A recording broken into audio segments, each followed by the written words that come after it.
하나의 전쟁을 바라보는 4명의 시선, 역전다방, 태평양 전쟁 완전 정복에 도전을 하고 있습니다. 물치망모, 이 섬 항공기지를 갖다가 확보하는데 혈안이 되기 시작한 거죠. 그러니까 어쩔 수 없이 이제 과달카나를 노리는 이유가 바로 거기 핵심이 있는 거죠. 요 부분들이 만약에 일본에 넘어간다 그러면 이제는 호주가 위협을 받게 되는 거예요. 네. 이제 태평양 전쟁이 이제부터 본격적으로 섬 땅 따먹기 전쟁에 들어갑니다. 이때 이제 상륙 작전을 하는데 미 해병대가 이제 무혈 입성합니다, 사실.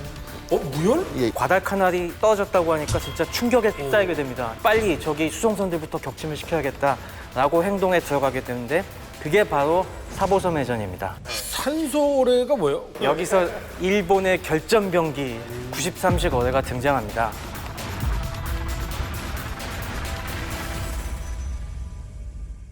이 어뢰라는 것은 사실 과거 어뢰가 개발됐을 당시부터 굉장히 전 세계 해군이 주목하는 무기였어요. 이 어뢰는 아시다시피 굉장히 크지 않습니까? 폭탄도 굉장히 많이 실을 수 있습니다. 항공기에서 떨어뜨리는 폭탄은 기껏해야 250에서 500km 정도, 그것도 언제 맞출지 모르겠지만은 어뢰는 기본적으로 300km에서 500km짜리 폭탄을 앞에 싣고 있으니까 이게 하나 명중하기만 하면은 확실하게 적을 끝장낼 수 있는. 더군다나 이게 선저에서 뚫고 들어가서 폭발하거나 하기 때문에 네. 배로서는 치명적이지 않습니까? 그렇죠. 그래서 일본은 우리가 앞에서 봤던 점감 요격 작전의 핵심적인 수단으로 어뢰의 중요성을 깨닫고 발전을 시킵니다. 또 그 이유는 뭐가 있냐면은 우리가 군축회담을 통해서 함정의 수가 적기 때문에 대신 우리는 이 위력적인 어뢰를 쏠 수 있는 구축함 같은 작은 함정에서 쏠 수 있으니까 최대한 여기에 강력한 어뢰를 많이 배치해서 많이 쏘고 도망가면 된다. 근데 왜 산소어뢰예요? 1920년대 들어서 이제 딜레마가 발생하기 시작해요. 어뢰의 큰 한계는 뭐냐면은 사정거리가 제한이 되어 있습니다. 사정거리가 보통 그 당시 기술로서 20km 정도까지밖에 안 되는데 아, 짧구나. 문제는 그때부터 함포 기술이 엄청나게 발전을 하면서 함포들의 사정거리가 20km 훨씬 넘어버리니까 그 당시 미국 해군은 어뢰? 이때가 보니까 이제는 좀 시대 뒤떨어진 무기가 돼가고 있다. 어뢰 할 바에야 우리가 멀리서 포로 갈겨버리면 되지. 그래서 그 당시에 순양함에서 어뢰들을 갖다가 철거하기 시작을 해요. 대신에 그 당시에 개발된 55공룡장 8인치 포를 갖다가 집중적으로 장착하기 시작합니다.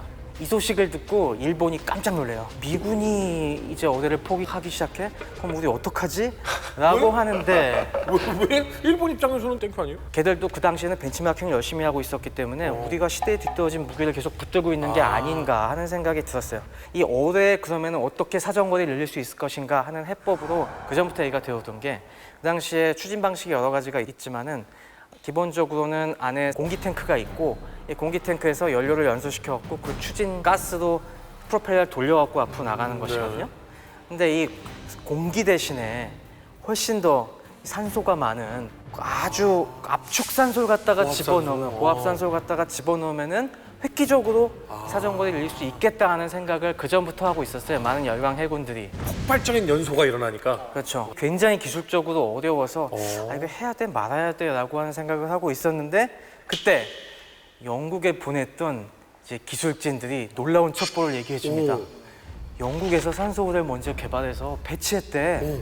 첩보를 알리는데 사실은 이 첩보가 잘못된 첩보였어요. 왠지 그럴 것 같아. 영국이 배치한 건 맞는데 영국도 이 산소 순수 산소를 쓰는 건 너무 무리여갖고 60% 정도까지 고농축을 시킨 농축산소를 막 써서 겨우 배치를 해놓은 건데 이거를 일본에서는 잘못 이 첩보를 듣고서 순수 산소 100% 산소로 한 줄 안 거예요. 그래서 그 첩보를 듣고서 야 그럼 우리도 해야지 영국이 했는데 하면서 그때서부터 일본도 서둘러서 이 산소호를 개발합니다. 산소 99.9는 그 흔히 용접할 때 쓰는 초록통에 들어있는 그 산소가 99%막 이러는 거예요? 그렇게 고농축산소는 위험해서 잘 안 쓰는데 그렇게 쓰기로 이제 작정을 하고 개발을 합니다. 근데 이게 참 재밌는 것이 뭐냐면은 우리가 많은 제품 개발도 하지만은 아무도 성공시키지 않은 거라면은 사실 하기가 꺼려져요. 그렇죠. 예. 근데 이게 잘못된 정보지만 영국이 했다고 하니까 이거 되는 거네. 되는 거니까 우리가 열심히 갈구기만 하면 이게 성공할 수 있겠다라는 믿음이 있어갖고 진짜 일본이 해냅니다. 대단하네요. 일본도 보고 배웠지. 그래서 시가 던지면서 너희는 애국심이 없어. 그렇죠. 아, 근데 진짜 그런 경우가 많아요. 이게 역사에서 사실 그런 경우가 많죠. 예. 많은데 일본이 진짜 성공을 시켜요. 이게 처음부터 산소를 갖다가 연소실에 집어넣으면은 연료랑 섞일 때 이게 폭발해 버리는데 처음에는 그렇게 농축 안 된 일반 공기를 갖다가 집어넣어서 연소를 시키다가 그 다음에 점점점 농도를 높여서 산소 100%를 집어넣으면 이게 폭발하지 않는다는 걸 딱 알아내 갖고 이 장치를 집어넣은 드디어 93식 어뢰를 갖다가 완성해내게 됩니다. 산소월에 그게. 그래서 이 산소 어뢰는 이 획기적으로 사정거리가 늘어나요. 그전엔 20km 정도가 한계였는데 훨씬 빠른 속도로 50km까지 나갈 수 있으니까 이 리치가 엄청나게 길어진 거죠. 거의 한 포랑도 맞먹을 수 있을 정도의 이걸 갖게 되니까 일본은 그 다음부터 의기양양해서 오히려 점감 유격 작전에 어뢰를 더욱더 중요하게 이제 놓습니다. 근데 이 정도 성능이라면 진짜 결전병기라고 할 만하네요. 네, 이 결전병기의 이 어뢰 쓸모가 얼마나 가공할 정도였냐면은 최후 결전에서는 진짜 함대끼리 맞붙는 결전에서는 이 어뢰를 갖다가 한꺼번에 250발이 넘게 쏠 계획을 했어요. 아, 근데 아마 그거겠다. 당시 기술로서는 어뢰 유도 기술이 없으니까 그냥 다 쏴. 유도 기술이 없으니까 그 당시에 10발을 한 번에 쏘면은 한 척이 맞을 것이다.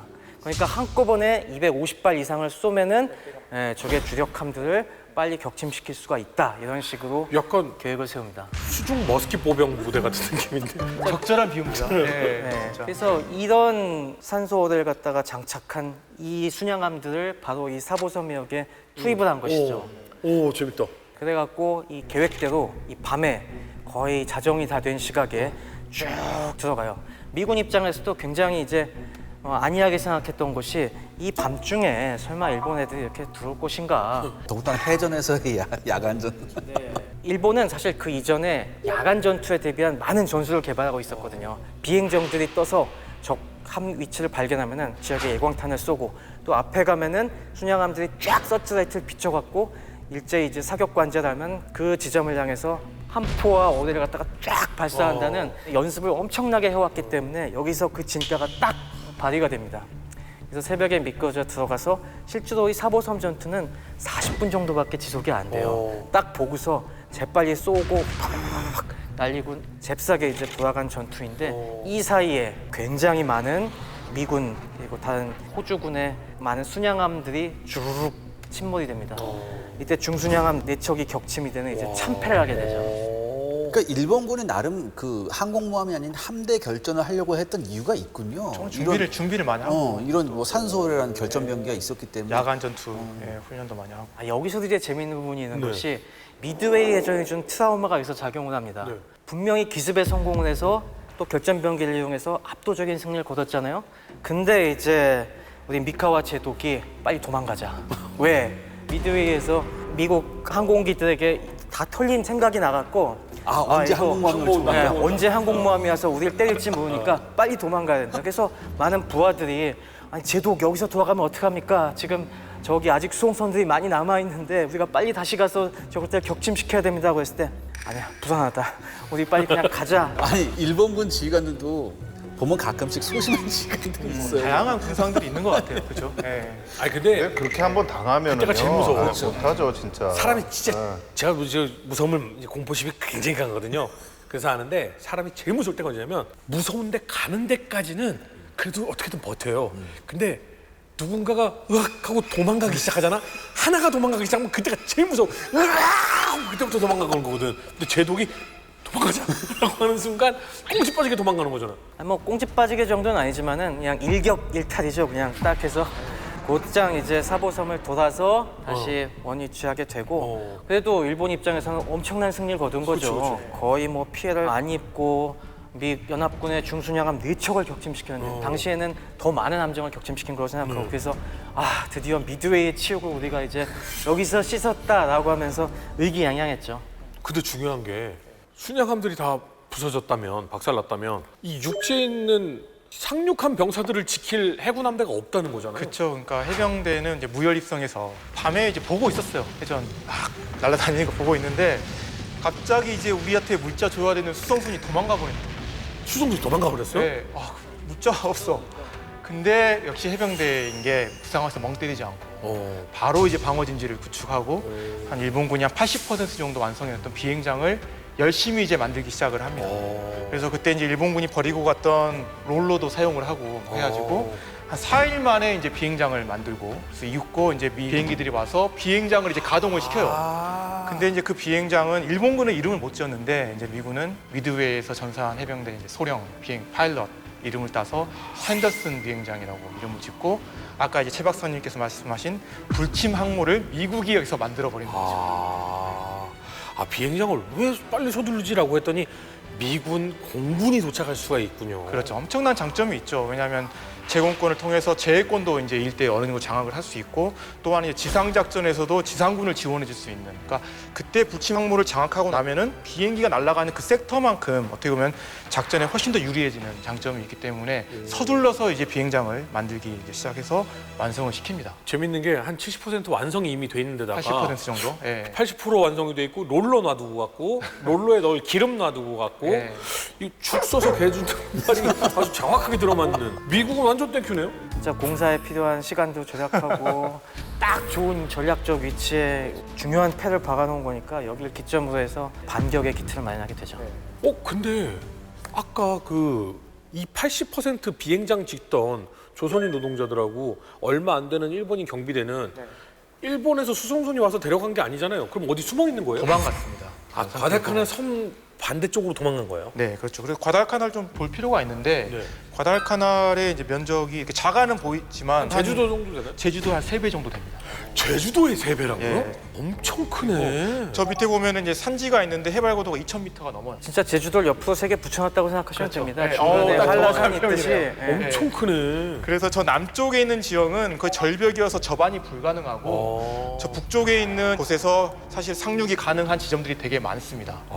그 당시에는 이제 원주민들도 있었고 아까 도망쳤던 인원들이 한 2,000명 정도 살아 있었다고 일본군 군속까지 포함을 해서 2,000명 정도가 있었고 미 해병대 같은 경우는 원래 해병 1사단 같은 경우가 한 16,000인데 한 5,000명 정도는 툴락이랑 다른 지역을 이제 공략하러 갔었던 거고 여기에는 한 11,000명 정도가 지금 상륙을 해서 지금 이제 방어를 하는 상황인 거죠. 이 상황에 미군은 이게 조금 애매한 게 본인들이 불침 항모인 섬을 차지하기도 했지만 일본 섬에서도 얼마 멀지 않은 상황인 거잖아요. 그러면 일본의 폭격 부대가 올 수도 있는 거네요. 아, 그렇죠. 계속. 고립이 된 거잖아요. 네. 그래서 당시 고립됐던 미 해병의 증언이 있습니다. 한번 들어보시죠. 우리는 2주 동안 철저하게 일본식으로 지냈다. 일제 다이너마이트로 장애물을 제거한 뒤 일제 컴프레셔로 일제 굴착기를 움직여 구멍을 뚫고 일제 곡괭이와 삽으로 땅을 판 뒤 일제 휘발유로 움직이는 일제 트럭으로 흙을 날랐다. 볼일마저 일제 자재로 지은 화장실에서 받고 일제 사이렌이 일본기의 공습을 알리면 일본군이 파놓은 구덩이로 뛰어들어갔다. 그리고 저녁에는 일본군이 남겨놓은 쌀과 생선, 통조림으로 끼니를 때워야 했다. 놀랐어요. 모든 게 일본 거네. 미국 하면 생각나는 게 초콜릿에 콜라에 뭐 이런 거 풍족한 생활하면서 싸울 때도 막 물량으로 싸우는 나라인데 미국이 보급 걱정한 거는 거의 유일무이한 케이스 아닌가요? 맞아요. 일본 통조림 먹고. 그렇죠. 예. 그리고 아까 이제 말씀하신 일본 비행기의 폭격. 네. 이게 라바울에서부터 날라오는데 거리가 있다 보니까 딱 정오에 밥 먹을 때 도착해요. 예, 그러니까 밥 먹을 때는 걔도 안 건드리고. 그렇죠. 그때 막 폭격을 하니까 미국 뭐야 하면서 결국엔 나중에는 자조적으로 도조 타임이라고. 도조가. 근데 그 라바울에서 여기까지 날라오는데 시간이 너무 많이 걸리지 않나요? 그렇죠. 많이 걸리죠. 그러니까 이게- 항속거리가. 그러니까 쉽게 말해서 그 조종사의 생리적인 측면에서 이거 왔다 갔다 하면 한 10시간 넘지 않나요? 그렇죠. 이게 거의 거리가 1,000km 정도 되기 때문에 당시 항공기로서 왔다 갔다 하면 5시간이나 되는 거리죠. 그러니까 딱 와서 폭탄만 떨어뜨리고 돌아가는 거죠. 그러니까 무슨 전기 익스프레스 같은 거. 그렇죠. 그러니까 일본군이 아침을 먹고 준비한 다음에 정확하다. 비행기 타고 출발해서 떨어뜨리면 그 떨어뜨릴 시간이 점심때쯤 되니까 그렇죠. 미군들은 안 그래도 생선 비린내 이러고 있는데 폭격이 떨어지고 그게 도조 타임. 예. 근데 이 과달카날에 상륙한 부대가 미 해병 1사단이라고요? 네. 조금 아시는 분들은 아시겠지만 우리하고 굉장히 인연이 깊은 그럼요. 부대잖아요. 저 6.25 한국전쟁 때 굉장히 큰 활약을 했던 부대죠. 인천 상륙작전 때도 가장 핵심적인 부대였고 사실 인천 상륙작전하고 서울 탈환을 하는데 13일이 걸려요. 네. 그러니까 9월 15일 날 상륙작전하고 서울 탈환이 9, 2, 8인데 그 13일 동안 사실 북한군들이 그 연희동의 언덕 막 이런 데서 결사항전을 하는데 그거를 뚫어낸 게 이제 우리 해병대하고 이 미국 해병 1사단입니다. 그리고 나서 나중에 이제 38선 이북으로 넘어간 다음에 중국군이 개입하고 나서 장진호에서 철수를 할 때 사실은 엄청난 피해를 입을 뻔한 거를 또 그걸 막아낸 게 또 해병 1사단이었고요. 그러니까 이 해병 1사단은 사실 우리하고도 인연이 있고 미국의 해병대에서도 가장 용감한 그런 부대로 그렇게 알려져 있죠. 한번 보세요. 저기 부대 마크를 보면은 일자가 써 있고 가운데에 뭐라고 써 있죠? 저기. 과달카날이라고 써 있네. 그렇죠. 그만큼 과달카날 전투는 미 해병대가 최초로 치른 혈전이자 그들을 해병으로서 태어나게 해준 전투인 거죠. 그만큼 상징성이 엄청났던 전투입니다. 그런데 이제 원장님께서 말씀하셨다시피 6.25 한국전쟁 때 장진호에서 미국이 그 많은 중국군의 포위를 뚫고 나왔잖아요. 네. 그래서 그것도 엄청난 상징적인 전투거든요. 그래서 저는 이제 앞으로 미국과 중국과의 갈등이 계속 심해지면은 해병대 마크가 저희가 장진호로 바뀔 것 같아요. 장진호로. 네, 장진으로. 초신 말고 장진호. 그러니까 그 당시에는 또 일본어를 써가지고 다들 할 때 초신이라고 하는데 장진호로 바뀌어야 되겠죠. 바뀔 것 같아요, 예. 왠지. 네. 그럼 여기에 리멤버 장진호. 네. 네. 그 장진호 전투에 참가했던 1사단의 마크에 바로 과달카날이라고 써있을 정도로 과달카날 전투가 중요한 전투다라고 할 수가 있는데, 자 그러면 과달카날 전투에 대해서 한번 직접 한번 바로 들어가 보죠. 네, 과달카날 전투는 사실 긴 시간 동안 8월 달에 미군이 이제 상륙을 해서 과달카날 비행장을 장악한 다음에 1943년 2월에 일본군이 결국 견디다 못해서 퇴각할 때까지의 6개월 가까이의 이 과정이라고 보시면 되는데, 오래됐구나. 그동안 이제 비행장을 뺏기기 위한 양쪽의 처절한 거의 뭐 이전 격투라고 보시면 됩니다. 하지만 이 중간에 분수령이 된 사건들이 몇 개가 있는데 다 기억하실 필요는 없고, 크게 3번의 육지 전투와 4번의 해전 이런 걸 갖다가 중심으로 기억하시면 좋을 것 같습니다. 그 지금 우리가 그 전체 과정 중에 미국이 상륙하고 일본이 와서 탁 때리고 도망 여기까지를 지금 저희가 이제 다룬 거고, 이제 그 다음 내용을 쭉 얘기를 해야 되는데, 과달카날 전투의 특징이 있다면서요? 지상전이랑 그다음에 공중전이랑 해전이 때로는 동시에 일어나고 또 때로는 별도로 계속 이렇게 일어나고 있는데, 중요한 거는 이 모든 게 함께 영향을 준다는 거죠. 이게 대단히 입체적인. 네, 그래서 합동작전이 정말 중요했던 전투이기도 하고요. 그러니까 해상 보급에 따라서, 여하에 따라서 육군의 지상작전에 영향을 줄 수 있습니다. 먹고 뭐 탄약이 있어야 전투를 할 거 아니에요. 근데 그게 바다에 다 빠져버리면 뭘로 싸워요? 그렇죠. 예, 그렇기 때문에 영향을 주고, 또 육군의 지상작전이 비행장을 점령하느냐 못하느냐에 따라서 그렇죠. 또 제공권의 여부랑 결정이 되고, 또 제공권을 잡으면 또 제일권도 가져올 수 있고, 이게 다 서로가 맞물려 있는 그런 전투 양상이 벌어지게 됩니다. 그러니까 해군이 어떻게 움직여주고 바다를 장악하느냐에 따라서 육상군이 영향을 그렇죠. 받고, 육상군이 어떻게 비행장을 비행장을 지키느냐에 따라서 또 네. 제공권도 또 이게 하고 제공권이 또 제일권으로 이 가고. 전체가 다 아우러져 가지고 우리가 작전 상황을 총 살펴보려면은 안 되겠습니다. 브리핑 필요합니다. 신선영? 브리핑 너무 빨리 온 거 아닙니까? 예, 들어가야 됩니다.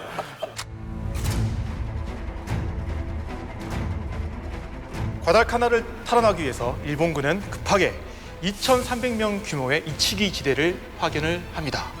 그런데 이치기 대자는 이진을 기다리지 않고 900명의 병력으로 본인이 상륙한 타이브 곳에서 해안을 따라 이제 미 해병대 방어선으로 진격을 합니다. 자만심에 불탔던 거죠. 그죠? 10,000명이 지금 기다리고 있는 거죠? 10,000명 넘게. 이것도 정보의 실패입니다. 처음에 미군의 만 여기 명인지 상륙한 몰랐지. 병력을 과소평가했어요. 그러니까 빨리 이제 더 증원이 오기 전에 없애버릴 수 있다라는 확신에 차서 갔지만, 알고 보니 계란으로 바위치기였던 거죠. 오케이, 자 계란 돌격. 심지어 이치기 대장은 툴라기도 내가 공격할게요라고 이야기하죠. 900명으로. 2,300명 가니까 과달카날 끝내고 툴라기도 가겠다. 뭐 이런 계획을 세우고, 아무튼 방어선으로 진격을 하는데, 첫 번째는 모래사장에서 반자이 외치면서 총검 돌격을 시작을 합니다. 모래사장에서 그렇죠. 발 푹푹 빠지는데 엄폐물은 없고 상대방은 기관총을 쏘는데 더 심각한 거는 그 뒤에 이게 한번 실패하니까 이제는 물로 좀 돌아가지고 바닷가로 뛰어 들어가서 또 반자의 공격을 실시를 하죠. 더 기동하기가 힘들죠. 아니 모래가 발이 푹푹 빠진다고 해서 물로 들어갔다고? 그렇죠. 조금 피해서 이렇게 돌아가려고 하다가 아무튼 이렇게 총검 돌격을 실시하나 미 해병의 압도적 화력 앞에 결국 실패를 하게 됐고, 결국 대부분의 병력을 상실하고 맙니다. 그렇죠.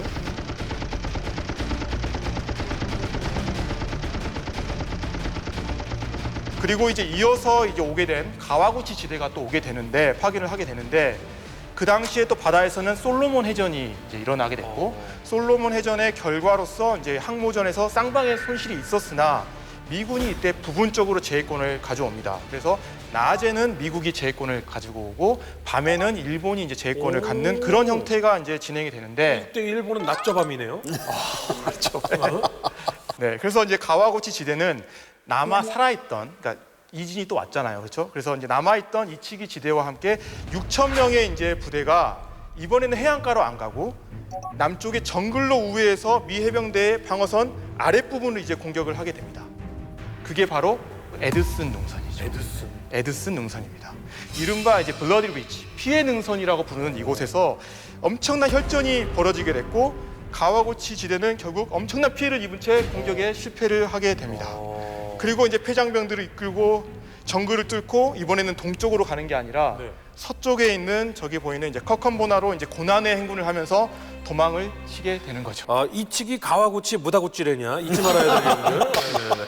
왜냐면 이런 이름들은 기억해 줘야 됩니다. 네네, 수고하셨으니까. 네. 자, 다시 한번 그러면 짚어보겠습니다. 미 해병대랑 붙으려고 상륙을 시켰어요. 근데 물론 첫 번째 부대는 900명밖에 못 갔거든요. 근데 이름이 이치기 지대예요? 조금 익숙한데요. 아 그렇죠. 어디서 들어보셨을까요? 저요? 지난번 미드웨이. 맞습니다. 자, 우리가 미드웨이 상륙 작전을 하려고 했다고 했었죠. 그때 바로 상륙 부대로 차출된 게 바로 이 이치키 지대였습니다. 그래갖고 거기서 좌절돼서 이거. 네, 그래서 수송선 타고 가고 있었는데 항공모함이 닥침되니까 다시 돌아와서 괌에서 대기하고 있었죠. 그러다 보니까 뭐 급히 야 너네 그럼 빨리 저기 출동해라고 해서 이제 이 과달카날에 투입이 된 겁니다. 운명의 굴레가 참 무섭습니다. 이치기 지대는 그러면 불과 그 짧은 기간에 지구 반바퀴를 돌았어요. 엄청나게 이제 움직여서 결국에 과달카날까지 이제 끌려 들어갔는데 이 과달카날에서 나름 그래도 이치키 지대가 그래도 총망을 받고 있었어요. 뭐 제7사단이 이렇게 약한 부대도 아니고 나름 이름 있는 사단이고 중화기는 없었어도 그래도 화염방사기는 갖고 있었어요. 나름 정글전을 위해서 어느 정도 보강을 받은 상태였지만은 이제 결정적인 실수는 역시 정보의 실패. 여기 있는 전력이 기껏해야 미군 2,000명밖에 안 될 거야라고 하는 그것만 믿고서 정면 승부를 걸게 된 것이죠. 근데 신기한 게 그래도 자기네가 900명이니까 2,300명은 2배가 넘잖아요. 그러니까. 그걸 가볍게 봤다는 얘기야. 그것도 방어 진지가 구축돼 있는 상태에서. 그러니까. 그러니까 지금 우리 시점에서는 근자감으로 표시를 하지만 근데 그 당시 일본은 진짜로 저는 자신감이 있었다고 봅니다. 그러니까 왜냐하면 일본군이 미군에 대한 이미지 자체가 미군은 유약하다. 우리가 공격 우아하면 뭐 하고 도망가는 그런 것처럼 포기한다. 쉽게 포기한다.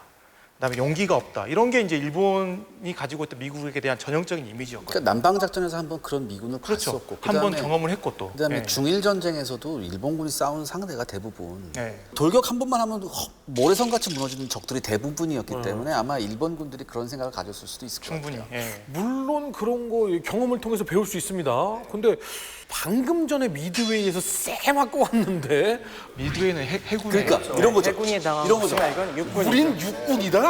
우리 육군은 해군과 다르다. 우리는 그냥 바로 직속이다. 왕에 뭐 이런 거죠. 진건 해군이다. 좋아요. 자, 그럼 진건 해군이니까 육군은 이길 수 있다는 상태로 테나루 전투에 임하게 되거든요. 1차 대전 후반부터 이미 참호나 어떤 그 방어기지에서의 기관총은 엄청난 살상력을 발휘한다는 걸 알고 있잖아요. 근데 900명이 뚫으려고 했던 해병대, 뭐 기관총이 없었습니까? 있었습니다. 당연히 기관총도 있고요. 사실 그때까지만 해도 미 해병대는 M1 소총이 아니고 스프링필드를 썼어요. 그러니까 볼트 액션 오연발 스프링필드 썼는데 그래서 개개인의 보병의 화력은 일본군하고 비슷했지만 미 해병대는 이미 37mm 대전차포, 그다음에 기관총, 그다음에 뭐 브라우닝 뭐 경기관총, 박격포, 그다음에 또 중요한 게 있습니다. 미 해병대 특유의 무기 산탄총이 있었어요. 참호 안에서 네. 엄청난 효과를 이게 또 보였어요. 정글전에서 산탄총이 어마어마한 위력을 발휘하거든요. 아무튼 이렇게 야무지게 방어진을 구축하고 있었는데 여기에 이치키 지대가 돌격을 합니다.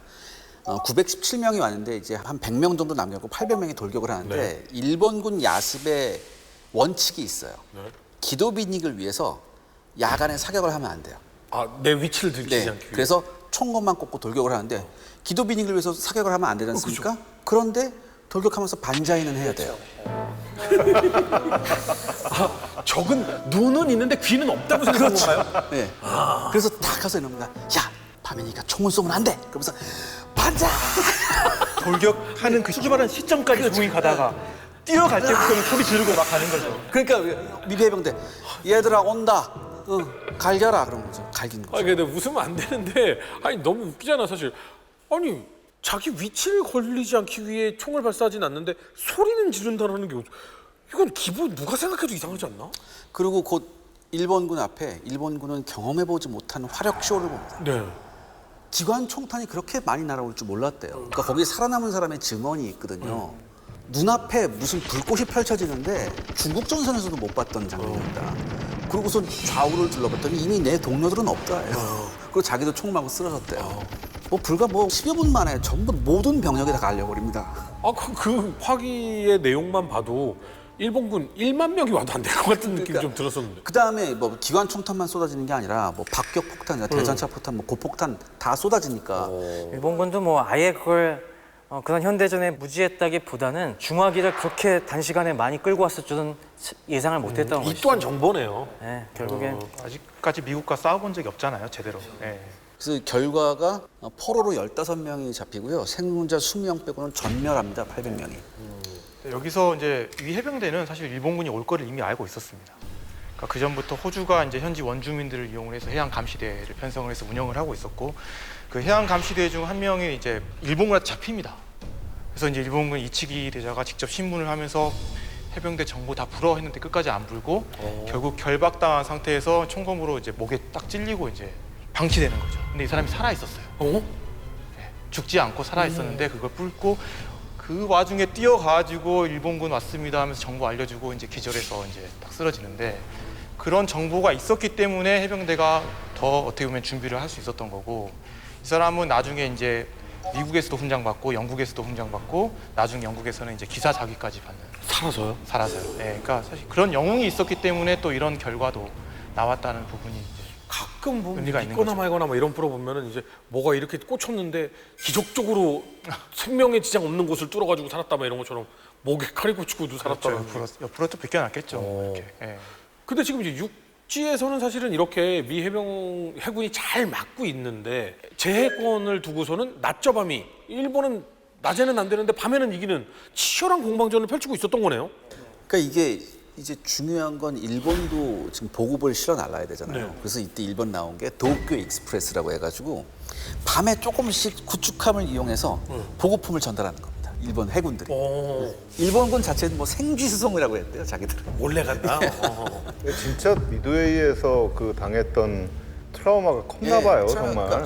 예. 하늘에 뭐만 뜨면 무서운 거예요. 그리고 언제 미군 항공모함이 올지도 모른다. 극강한 폭격기한테 당했던 그 무서움이 있었기 때문에 돈트리스 공격 범위 320km 밖에서 그걸 감안해가지고 라바울에서 과달카날까지 밤에 왔다가 가는 거예요. 이렇게. 그러니까 이제 핸더슨 비행장이 딱 이제 미군의 손에 들어왔다는 게 여기서 중요한 게, 핸더슨 비행장은 바로 가깝기 때문에 여기서는 계속 떠서 이 접근해 오는 수송선을 갖다가 공격할 수 있는데, 이 일본군은 라바울에서 떠야 되기 때문에 몇백 킬로, 거의 1000킬로를 달려와야 상대를 할 수 있기 때문에 같은 수의 비행기를 갖고 있어도 상대가 안 되는 거죠. 그러니까 이제 수송선은 느리잖아요. 그러니까 빨리 해야 되니까 빠른 구축함을 이용했죠. 근데 문제는 뭐냐면 구축함으로 보급품을 수송하다 보면 중장비 수송이 안 됩니다. 많이 못 실으니까. 많이 못 실지. 그러니까 중화기, 중기관총, 대포 이런 게 안 되는 거예요. 그러니까 기본적인 탄약, 생필품, 보급품, 기본적인 보급품만 주고 가는 거예요. 그러니까 이건 전투력이 배가 될 수가 없죠, 절대. 이거 연명은 할 수 있을 때 결정적인 세력이 될 수 없는 겁니다. 이게 여기가 과달카날이 해안 접안 시설이 없다는 걸 기억하셔야 됩니다. 그냥 해안이에요. 그냥 열대 우리 놀러 가는 이 백사장이기 때문에 이 배들이 와도 한꺼번에 물자를 확 크레인으로 내릴 수가 없고, 중간에 작은 배로 이렇게 수송해요. 그렇죠. 막 거듭배로 하고 수병들이 내려갖고 이제 지어 나르고 해야 되기 때문에 이 배가 오더라도 내리는데 엄청난 시간이 걸립니다. 그러다 보니까 그 사이에 날이 밝고 다시 미군 항공기가 와서 폭격을 해야 되기 때문에 일반적인 수송선으로선 이제 감당이 안 되는 거죠. 이제 일본군이 이 지키츠대가 전멸을 하고 나서 그 다음부터 또 정신이 확 듭니다. 육군 입장에서도 이게 장난이 아니구나. 이제 미군이 정말 대군이 왔구나 하는 걸 느끼기 때문에 이때부터는 병력을 대대적으로 증원하는 계획을 세웁니다. 그래서 이젠 라바울로 그 병력들이 막 집결하게 되죠. 그래서 여단급 병력을 먼저 그쪽으로 보내는 작전을 세우고 그걸로도 이제 부족할 것 같으니까 이제 그 다음부터 사단급 부대들 그것도 이제 일본군의 가장 중요한 정예 부대를 할 수 있는 제2사단을 여기 투입하기로 결정합니다. 우리가 사실 숫자가 좀 낮은 사단이면은 그 중요성에 실감이 나지 않습니까? 예, 일본도 당연히 뭐 금이사단 1사단이 최정예라고 꼽히지만은 2사단도 그게 만만치 않은 관록 있는 사단인데 이 2사단을 투입하기로 결정한 것 자체가 굉장한 이제 용단인 것이죠. 하지만 이게 수송이 문제입니다. 라바울까지는 어떻게 오는데 라바울에서 여기 과달카날까지 수송하는 게 문제예요. 남쪽으로는 접안이 안 되면 되면서요. 그렇죠. 이게 북쪽으로만 가야 되는데. 미군 항공기를 피해서 밤에 1000km 달려온다는 거는 말도 안 되는 이야기니까 그 다음부터 이제 오만 방법을 다 짜내기 시작합니다. 그 중에 하나가 아까 이 기자님이 말씀하신 생쥐수송. 이제 생쥐수송, 구축함을 이용한 도쿄 익스프레스고 이것만 갖고도 이제 감당이 안 되니까 그 다음에 주목한 게 뭐냐면은 우리 상륙 단정 있지 않습니까? 일반적으로 큰 이제 LST가 아니라 막판에 이제 함에서 내려갔고 상륙부대가 타서 마지막 몇 킬로미터를 가는 그 상륙정 있잖아요, 작은. 그 라이언 일병구하기에서 그 병들이 막 타고 내렸던. 그거보다 훨씬 초라한 배긴 그러니까 합니다. 그거는 미군은 그건 쇠로 만들었죠. 그 일본군 만든 거 나무 거룩대 나무에다 그냥 못하단 거 뭐 그런 거 비슷한 거 있어. 그 상륙 주정이라도 어떻게 써보자라고 이제 동원을 하게 됩니다. 그래서 그 수송을 갖다가 개미 수송이라고 합니다. 개미들이야. 이거는 밤 동안에 갖다 못 오니까 낮에 일단 대놓고 해안 지역에 보면은 맹그로브 숲이나 이런 맹그로브. 야자수 그늘이 많지 않습니까? 이 바다 쪽으로 뿌리가 막 넘어 있고 가지들이 막 덮여 있고. 맞습니다. 그래서 일단 밤에 도착을 해갖고 좀 수송하다가 날이 밝고 같으면은 그 그늘 사이에 살짝 대갖고 적발이 안 되게 숨겼다가 그 다음 날 또 밤에 해서 다시 돌아가는 이렇게 하는데 문제는 이렇게 가야 되는 거리가 500km였습니다. 500km.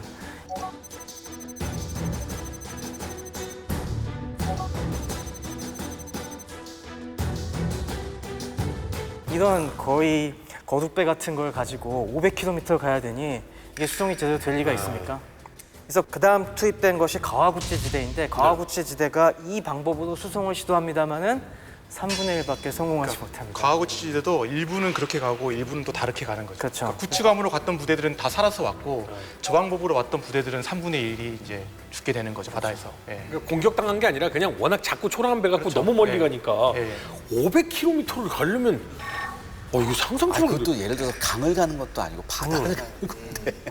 근데 여기서 이제 왜 일본은 밤에 제해권을 가졌고 미국은 낮에 제해권을 가졌는지에 네. 대한 좀 이유를 좀 찾아보자면 이 일본의 야간 전투 기술이 매우 뛰어납니다. 당시에 이제 특히 야간의 어뢰 운용이나 함포 운용에 있어서는 세계 최강이라고 평가를 받았고 미국보다 훨씬 한 수 위였죠.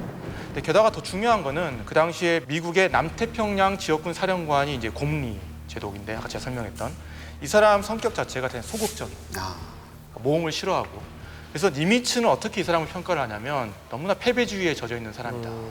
이 사람이 결국 나중에 10월에 잘려요. 그러니까 그만큼 소극적이기 때문에 모험을 감수하려고 하지 않는 거고 그래서 그냥 야간에 일본군이 활동하도록 방치해놨던 부분도 있는 거죠. 그러니까 일본이 잘해서라기보다는 미군이 전역은 포기했다라고 약간 봐요. 안전을 추구하는 거죠. 여기서 불필요한 희생을 추구하고 싶지 않다. 근데 윗사람하고 생각이 달랐던 거예요. 윗사람을 조금 더 적극적으로 해주기를 원했고 했던 건데 곰리라는 사람의 성격 자체가 그렇지. 되게 지휘관으로서 좀 소극적인 부분이 있었다. 근데 사실 이 보급에 대해서는 일왕이 어전에 의해서 그 보급에 대한 궁금증을 털어놨을 정도로 굉장히 중요하게 생각한 부분이었는데 워낙 보급선이 넓었잖아요. 지금 이 상태만 봐도. 이거 해결하기 정말 쉽지 않았을 것 같은데요. 중요하면서도 어려운 일이었던 것 같습니다. 네. 그러니까 일본은 계속 전쟁을 하기 위해서는 어쨌든 남방 자원지대에 있는 자원을 본토로 가져오는 게 중요했고, 그래서 이제 주로 상선을 이용해서 보급도 하고 또 상선을 이제 징발을 해가지고 이제 수송선으로서 병력과 물자를 나르는 어떤 그런 역할도 했는데, 전쟁 개시 전에 보면은 미국과 일본의 상선 비율이 한 미국이 2, 일본의 1입니다. 근데 이제 전쟁이 끝날 때쯤 보면은 미국이 한 30에 일본이 1밖에 안 돼요. 근데 그 말은 어떤 걸 의미하냐면 전쟁 중에 미국이 뭐 상선을 많이 만들었다고 해석을 할 수도 있겠지만 일본이 그만큼 많은 상선을 잃었다. 미국의 공격에 의해서. 또한 그 많은 상선들이 또 군용으로 징발되어서 사라졌다라는 어떤 그 두 가지 의미가 저는 있지 않을까. 거기에 대해서 이제 제가 하나 드릴 말씀이 있는데 처음에 전쟁을 하기로 했을 때 일본 군부에서 이렇게 물어봅니다. 만약에 우리가 수송선을 이렇게 만들었을 때 네. 미군의 공격에 의해서 우리가 얼마나 상선을 월간 잃을 것이냐. 왜냐하면 우리가 보충을 해야 되니까. 근데 앞에 자료가 없어요. 참고할 만한 자료가 없었기 때문에 일본 군부가 뭘 참고하냐면 1차 세계대전 때 독일군 유보트에 의해서 격침된 영국의 상선 숫자를 계산해서 그걸 대입을 해요. 그때 10%를 잃었거든요, 영국이. 그래서 이때 이런 전례가 있기 때문에 한 10% 정도 잃을 겁니다라고 해요. 그러니까 처음에 일본군이 가지고 있던 상선의 규모가 한 600만 톤인가? 그 정도 되는데 월간 한 60만 톤 정도 될 거다. 그럼 매달 10%니까 이건 어떻게든 될 수 있을 거다라고 얘기하거든요. 근데 나중에 가면 갈수록 이게 60만 톤 규모가 아니라 뭐 한두 달 만에 다 없어져 버리는 그런 경우가 비일비재하게 일어나 버리니까 이건 뭐 군에 줄 상선도 없고 남방지대에서 수송해야 할 상선도 없는 그런 지경이 돼버리죠. 그러니까 계산 자체가 완전히 자기들의 희망사항을 계산해버려요. 그렇죠. 예. 또 몇 가지 문제가 더 있는데 일본이 전쟁이 시작한 뒤에 상선들을 징발해서 배치하는데 육군용 상선, 해군용 상선 이걸 따로따로 관리를 합니다. 왜요? 그거야 이제 각 군의 알력이 있으니까. 그러면서 해군은 좋은 이런 상선들을 갖다가 징발해서 이거는 우리 해군용 수송만 해야 돼. 근데 이거 지금 투입되는 군대들은 다 육군이지 육군이죠. 않습니까? 네. 육군용 상선들은 또 따로 있는데 이거는 수량이 많지가 않아요. 그래서 이것들이 막 소모가 되는데도 해군이 상선 보호에 좀 소극적입니다. 또 이제 이게 문제가 되는 게 나중에 이제 11월 달에 그 이사단 병력이 이제 일본 이사단 공격에 실패하고 과달카날에 이제 고립이 되게 됩니다.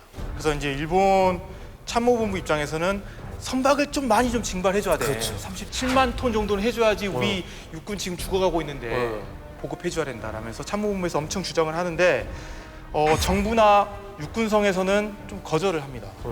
결국엔 어떤 결정이 내려졌냐면 잠깐 해군성에서 거절하는 거? 아니 육군성에서. 육군성. 그러니까 육군성은 이제 정부의 입장도 고려를 해야 되니까 너무나 지금 많은 상선을 징발할 수 없는 거잖아요. 왜냐하면 상선은 어떻게 물자를 운반하는 핵심적인 부분인데 그래서 결국 타협안이 뭐였냐면 단계적으로 해주겠다. 지금 바로 죽어가고 있는데. 해주고 조금씩 해주겠다라고 해서 단계적으로 해서 결정을 합니다. 이제 그 말을 듣고 나서 이제 참모본부의 작전부장이었던 다나카 시니치가 군령부에 있는 국무국장이었던 사토 겐료를 찾아와서 야 그거 사실이야? 당장 해줘. 지금 우리 주호하고 있잖아. 그러니까 그 이상은 무리다. 라고 이제 사토 겐료가 이야기를 하죠.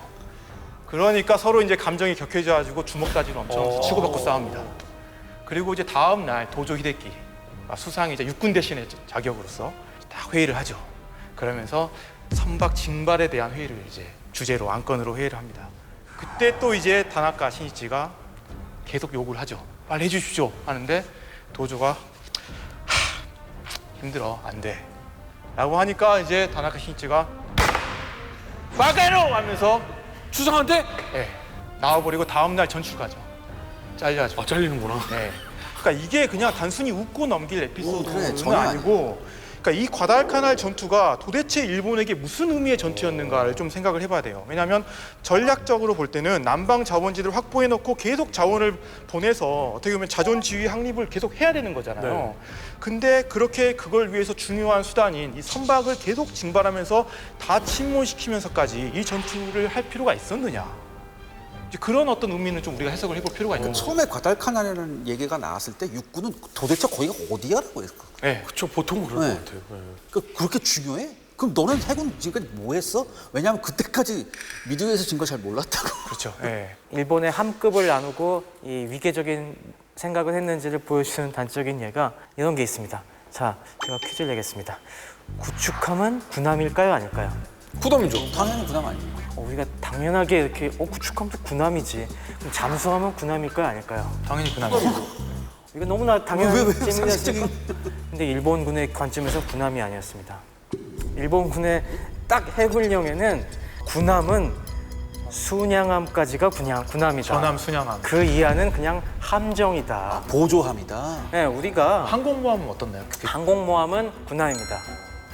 그래서 우리가 항공모함이나 이런 데 보면은 요 딱 선두에 뭐가 붙어 있냐면 일본 왕실의 문장인 국화 문장이 붙어 있습니다. 그렇죠. 네. 이게 붙어 있는 함만이 군함이고 나머지는 함정입니다. 그러니까 쉽게 말해서 배수량 10,000톤 이상만 지금 군함으로 치는 거군요. 그렇죠. 어느 정도 체급이 되는 전투함만이 우리의 이제 왕실의 문장을 붙일 수 있는 해군의 군함으로 인정해 줄 수 있다.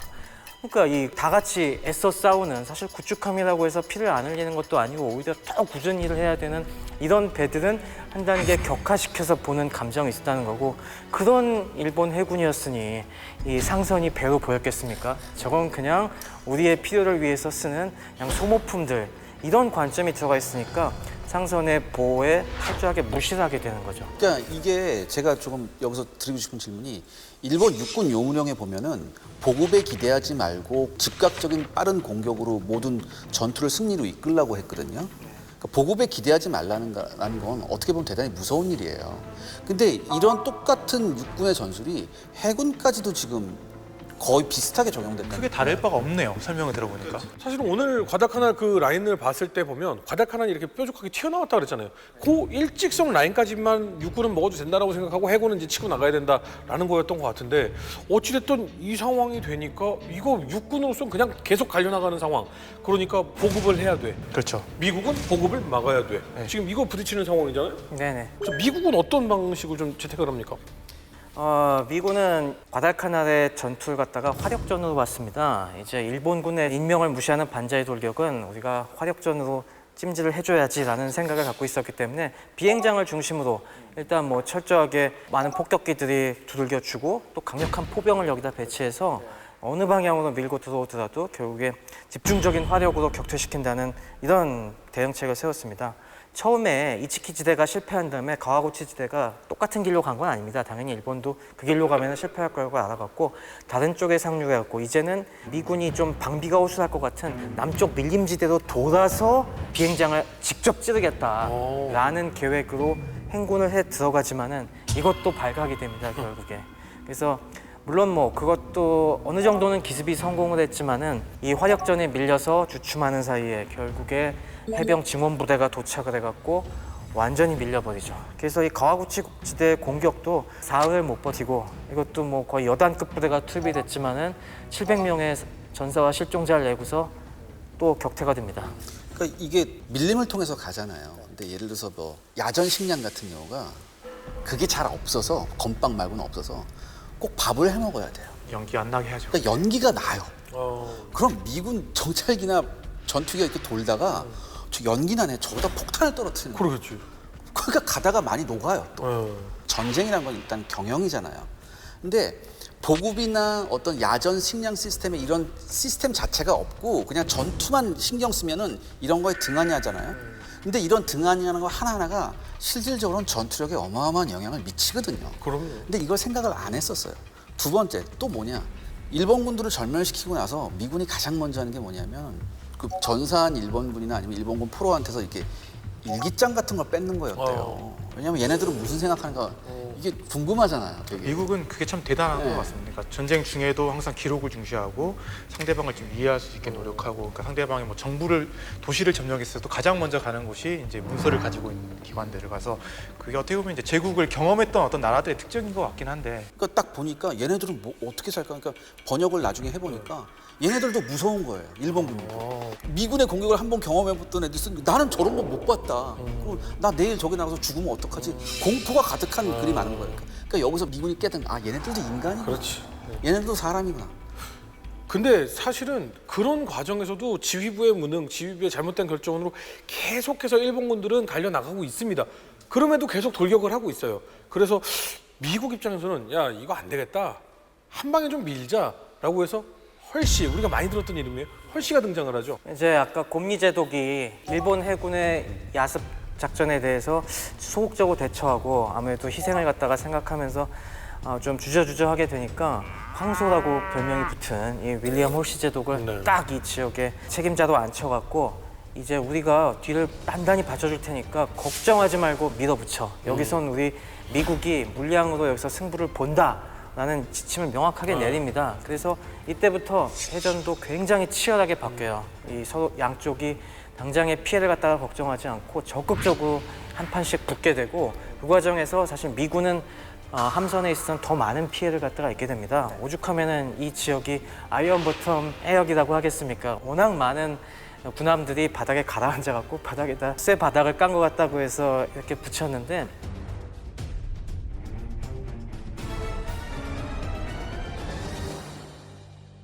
이제 미국이 본격적으로 이 소모전으로 일본을 끌고 들어가는 전기가 된 겁니다. 이때가. 이 시점이 저는 되게 중요하다고 생각을 하는데 이게 10월 중순의 시점이거든요. 지휘관이 바뀌는 시점이. 근데 이때부터 이제 미국이 과달카나를 절대 포기하지 않겠다. 여기에 우리가 정말 신경 쓰겠다라는 메시지를 던져주는 거죠. 그래서 루즈벨트가 직접 지시를 합니다. 여기 대규모 물량을 우선적으로 과달카나에 투입을 하라. 그리고 이제 니미츠가 직접 찾아오죠. 과달카나에 와서. 그래서 정말 해병대원들하고 악수를 하면서 내가 이만큼 신경 쓰고 있다. 너희 정말 열심히 잘 싸워다오 하는 그런 메시지를 준다는 게 현장에 있는 해병대원이나 군인들 입장에서는 완전 다른 거거든요, 느낌이. 또 이런 것도 있었을 거예요. 네. 지상전에서 일본군하고 붙었는데 이기고 있거든요. 이게 대단히 중요한 메시지를 그렇죠. 미군 전체한테 주는 것 같아요. 네네. 정말 너희 중요한 전투하고 있다. 그런 메시지를 주는 거죠. 이렇게 중요한 전투라는 어떤 기대를 많이 받는 임무를 받게 된 게 헐시였잖아요. 이분이 이제 절대 밤에는 또 안 지는 스타일이라고 밤엔 이겨야 되는 스타일인데. 별명이 불입니다. 황소. 네. 그래서 이 사람이 처음 와서 했던 이야기가 뭐냐면 kill Japs, kill Japs, kill more Japs라고 하면서 막 붙여놔 이거저기 막 붙여놓고 일본 군인을 죽여라. 예 그리고 정말 의도적으로 그랬겠지만 뭐 옐로우 먼키 일본 놈들은 사람도 아니야 하면서 이제 이런 표현들을 막 씁니다. 그 당시에 이제 미군들의 행동을 좀 보면은 일본군의 시체에서 이제 금리를 막 뽑아요. 그리고 심지어 이제 일본군 죽이고 나서 머리 잘라가지고 시체 훼손도 상당히 네, 상당히 많고 해고를 직접 기념품으로 보내기까지 합니다. 막 촬영하기도 하고 뭐 기념품으로 보내기도 하고. 왜 이런 일본군에 대한 증오심을 미군이 갖게 된 걸까? 그 하나의 이제 그 당시 연구에 있어서도 미군 신병들에게 이제 설문조사를 하는데 독일군에 비해서 일본군을 죽였을 때 느끼는 이제 뭐 기쁨이나 뭐 이런 것들이 훨씬 높고 죄책감을 안 느낄 것이라고 답변했던 비율이 훨씬 더 높고. 그러면 그 증오심을 우리가 어떻게 해석할 것인가를 놓고 봤을 때 의견이 두 가지로 갈립니다.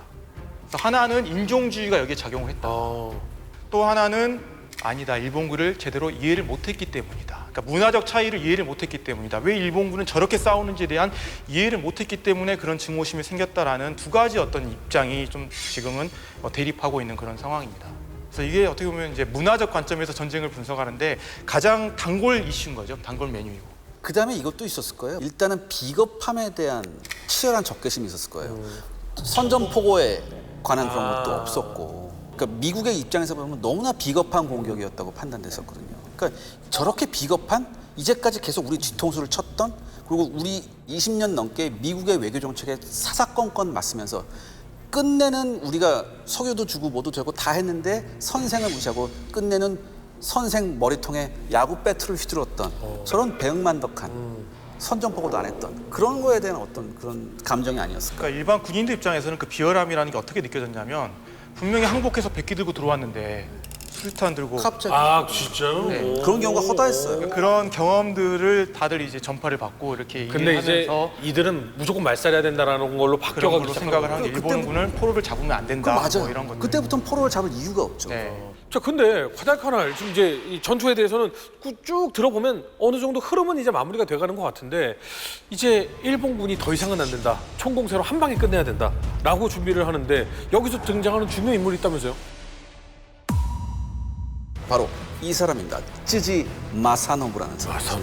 자칭 작전의 신 작센노 가미 이렇게 불리는 사람이에요. 남쪽으로 멀리 우회하는 마루야마 루트를 개척을 하기 시작을 합니다. 정글을 뚫고 미국의 남쪽 방어선을 공격하겠다라는 계획을 세우는 거죠. 아니 람보가 과달카날에서 탄생했다는 얘기가 뭔 얘기예요? 기관총으로 반자이 돌격을 물리치지 않습니까? 네. 바로 그때 활약을 한 바실론 중사라고 있습니다. 여기서 이제 야마모토 이소로쿠의 운이 다했습니다. 16대가 갑자기 덮쳐버립니다. 저는 이제 루즈벨트 대통령이 허가까지 맡았던 정말 비밀 작전이잖아요.